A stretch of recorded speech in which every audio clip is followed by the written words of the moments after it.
Hello everyone and welcome back to Kobean History. In this video we will have a look at how the castle walls developed, in particular the stone castle walls and stone castles as a whole as well. So we will start with talking about how the first castles developed.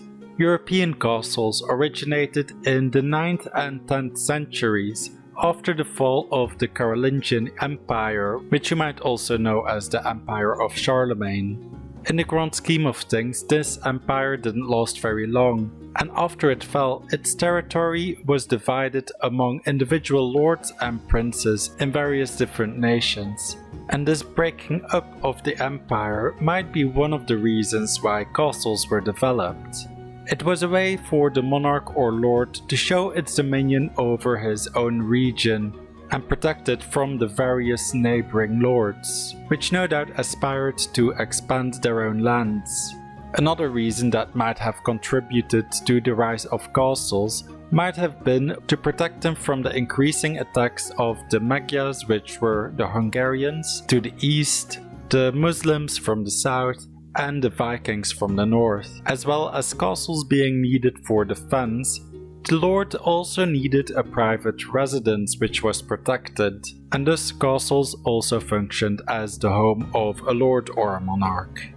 One of the earliest type of castle that was developed was the Motte and Bailey castle, which had a wooden or sometimes stone keep situated on a raised earthwork called a motte. It was also accompanied by an enclosed courtyard or a bailey, usually surrounded by a protective ditch and palisade. As you might have realized, these early castles did not have proper castle walls like we think of today. Instead, they relied on earthworks and wooden palisades for defense. But in later ages, these defenses would be replaced by the stone defenses that we associate with castles today.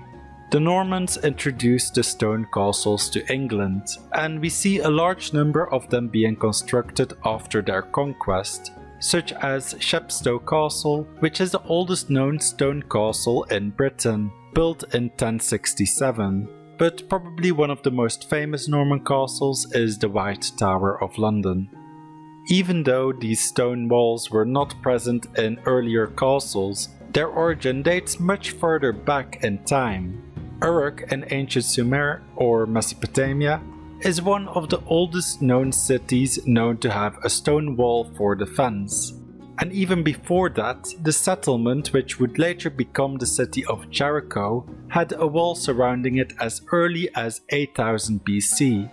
Later on, the Greek and the Romans used stone walls to protect their cities as well, but in the majority of non-Roman Europe during the same time period, we can see that earth and wooden defenses were the norm, like hill forts for example, which would also use their location as a defensive strategy.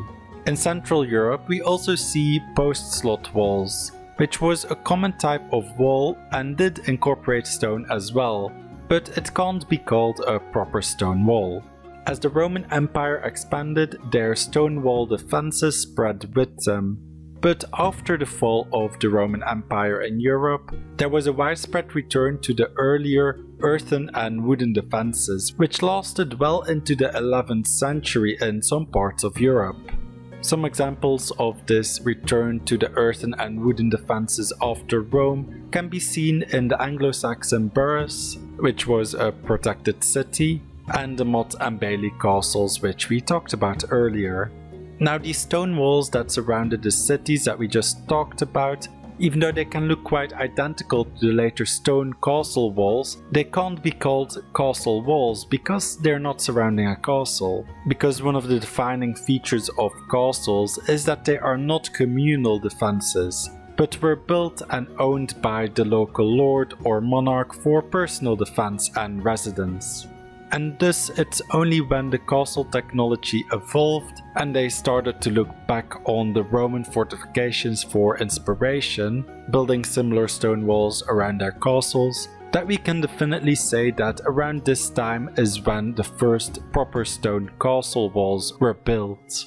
During the 13 and 1400s, further developments in castle design led to an increase in the number of wall towers, and many new castles that were built adapted their designs to emphasize on flanking fire, such as the shapes of castles being more polygonal in shape, or having concentric defenses, meaning several different stages of defense within each other, which when added up together maximizes the castle's firepower onto an attacking force. During the late Middle Ages, when artillery became powerful enough to break through stone walls, further adaptations were required.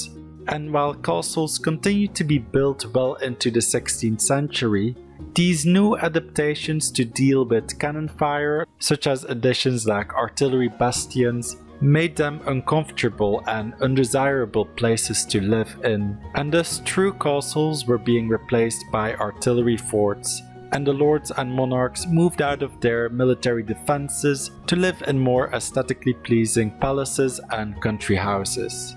Well, thanks for watching this video. Later this week I will upload a second part going over all the features of castle walls and what those features were exactly used for. On screen right now you can find a playlist to the Anatomy of Castles series where you'll find more videos like this one, or if you're interested in history as a whole, you can check out my channel to find a variety of topics.